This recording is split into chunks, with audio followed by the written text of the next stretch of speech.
सत्ता वह चश्मा है जिसको लगा करके जब आप किसी भर्ती को देखेंगे तो वह गंगा की तरह पवित्र दिखेगी, लेकिन जब यही सत्ता विपक्ष में होती है तो वहीं भर्ती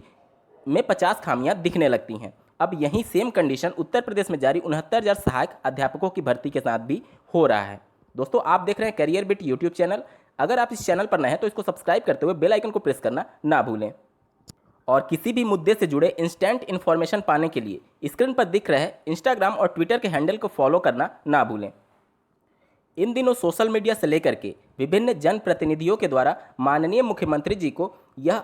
कैंडिडेट अवगत करा रहे हैं कि इस भर्ती से जुड़े विभिन्न मामलों की जांच की जाए और निष्पक्ष तरीके से इस भर्ती को फिर से कंडक्ट कराई जाए। धीरे धीरे ही सही, लेकिन सोशल मीडिया से लेकर के अब धीरे धीरे न्यूज़ चैनल के माध्यम से और विभिन्न प्रख्यात पत्रकारों के माध्यम से भी अब ये मांग उठने लगी है कि इस भर्ती में हो रही धांधली की निष्पक्ष जांच होनी चाहिए। दोस्तों, अब ये मांग इसलिए भी प्रबल हो जाती है क्योंकि जहां पिछली 68,500 सहायक अध्यापकों की भर्ती में माननीय मुख्यमंत्री जी द्वारा पब्लिक प्लेटफॉर्म पर यह सूचना दी जाती है कि उत्तर प्रदेश में योग्यता की कमी है और पूरे भारतवर्ष में ये एक छवि बन जाती है और विभिन्न राजनीतिक दल के द्वारा और विभिन्न राजनीतिक व्यक्तियों के द्वारा भी कई बार ये मामले उठाए गए हैं कि उत्तर भारतीयों में योग्यता की कमी होती है। लेकिन जैसे ही एक साल के अंदर फिर से 69,000 सहायक अध्यापकों की भर्ती जारी होती है, उसमें माननीय बेसिक मंत्री जी द्वारा यह बयान दिया जाता है कि आजकल के युवा बहुत ही योग्य हैं और सीबीएसई और आईसीएसई में आप देखेंगे कि 99.99% अंक हासिल किए जाते हैं। तो जो भी अभ्यर्थी इसमें 143 या फिर 144 अंक हासिल किए हैं 150 में, वह उनकी योग्यता की वजह से ही है। तो एक तरीके से इसलिए भी इसकी जांच महत्वपूर्ण हो जाती है कि जहां एक वर्ष पूर्व माननीय मुख्यमंत्री जी ने योग्यता की कमी बताई थी और अब एक वर्ष बाद माननीय बेसिक शिक्षा मंत्री जी द्वारा यह बयान दिया जाता है कि अब योग्यता उत्तर प्रदेश में ज़्यादा हो गई है, इसी वजह से 143 और 144 अंक अभ्यर्थियों के द्वारा पाए जा रहे हैं।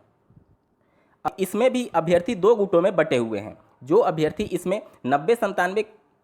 क्वालिफाइंग मार्क्स पर सफल हुए हैं, वह इसमें धांधली को नकार रहे हैं और इसमें जांच होने को एक तरीके से हल्के में ले रहे हैं। वहीं जो अभ्यर्थी 1-2 नंबर से फेल हैं, वह इसमें जांच की मांग कर रहे हैं। दोस्तों, ये अपना पक्ष रखना बिल्कुल सही है क्योंकि इसमें लगभग आप देखे होंगे कि 1.5 वर्षों से ज़्यादा समय माननीय कोर्ट में ये मामला फंसा हुआ था। तो जो भी अभ्यर्थी 90-97 पर सफल हुए हैं, वह उनकी मांग ठीक है कि इस भर्ती को जल्द से जल्द कंप्लीट होनी चाहिए। लेकिन धांधली की वजह से अगर कोई अभ्यर्थी 1-2 नंबर से फेल हो रहा है, क्योंकि अगर कोई अभ्यर्थी पास किया गया है पैसे लेकर या फिर किसी भी माध्यम से, तो निश्चित तौर पर कोई एक डिजर्विंग कैंडिडेट उस भर्ती से बाहर हो रहा होगा और उस फेल वाले अभ्यर्थियों को उसमें धांधली करके उसको सफल किया गया है। तो निश्चित तौर पर अगर ऐसा कुछ मामला है तो निष्पक्ष जांच होनी चाहिए क्योंकि अब धीरे धीरे मांग तेज होने लगी है और न्यूज़ चैनल के माध्यम से भी ये मांग उठाई जाने लगी है। इसमें सबसे बेहतर विकल्प ये हो सकता है कि भर्ती को रद्द ना किया जाए, बल्कि बिना रद्द किए हुए फिर से इस बार जांच करा ली जाए कि किन अभ्यर्थियों के डेटा में कुछ गड़बड़ी की गई है या फिर नहीं की गई है। क्योंकि ऐसा इनकार नहीं किया जा सकता, क्योंकि पिछली 68,500 सहायक अध्यापकों की भर्ती में आप लोगों ने देखा होगा कि बहुत से कैंडिडेट्स के मार्क्स बदल दिए गए थे। जहां माननीय कोर्ट के माध्यम से अभ्यर्थी अपना आंसर शीट फिर से निकलवा रहे थे, यानी कि कॉपी निकलवा रहे थे। उसके बाद से जो अभ्यर्थियों के मार्क्स आ रहे थे, एक गोरखपुर के कैंडिडेट का मामला था जो कि 22 अंक उनको दिए गए थे, जबकि जब उनकी कॉपी निकाली गई तो उनके 122 अंक थे। इसी प्रकार से बहुत सारे अभ्यर्थियों के मार्क्स में छेड़छाड़ की गई थी, जिसके बाद से पीएनपी की सचिव को उस समय तत्काल प्रभाव से निलंबित कर दिया गया था। बावजूद इसके जब माननीय कोर्ट ने इस भर्ती की निष्पक्ष जांच के लिए सीबीआई की जांच की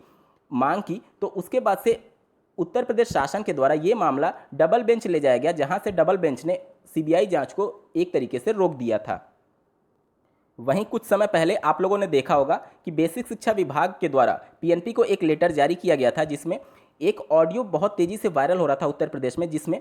एक कैंडिडेट के द्वारा पैसे लेकर के और टेट या फिर जो डीएलएड की परीक्षाएं होती हैं उसमें सफल करने के लिए डील की जा रही थी। तो उसकी निष्पक्ष जांच के लिए बेसिक शिक्षा विभाग के द्वारा पीएनपी को लेटर लिखा गया था और वो ऑडियो जो वायरल हो रही थी उसको भी उसमें टैग किया गया था।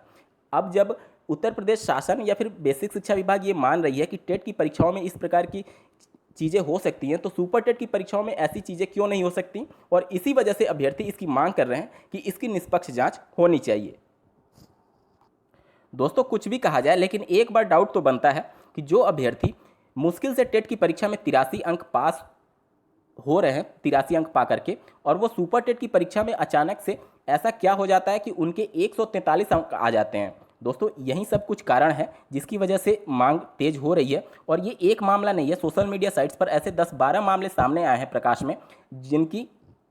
आप देखेंगे तो टेट में बहुत कम मार्क्स हैं और सुपर टेट में बहुत अच्छे मार्क्स हैं। दोस्तों ये हो सकता है, इत्तेफाक हो सकता है कि तुक्का मार दिया जाए या फिर कुछ ऐसा कर दिया जाए, लेकिन अगर तुक्के उनके सही भी लगते हैं तो दोनों पेपर में होने चाहिए। या फिर अगर आप इतने टैलेंटेड हैं, 143 144 नंबर ला रहे हैं 150 में, तो आपका उसी हिसाब से टेट की परीक्षा में भी मार्क्स होने चाहिए। तो ये सब कुछ बातें हैं जिसको अभ्यर्थी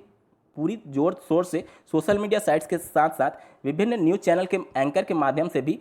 और जनप्रतिनिधियों के माध्यम से भी माननीय मुख्यमंत्री जी को अपनी बात पहुंचा रहे हैं। दोस्तों इसके संदर्भ में आप लोग का क्या कुछ कहना है कमेंट्स के माध्यम से जरूर बताइएगा, और ऐसे ही महत्वपूर्ण अपडेट्स के लिए बने रहें करियर बिट के इस चैनल के साथ। धन्यवाद।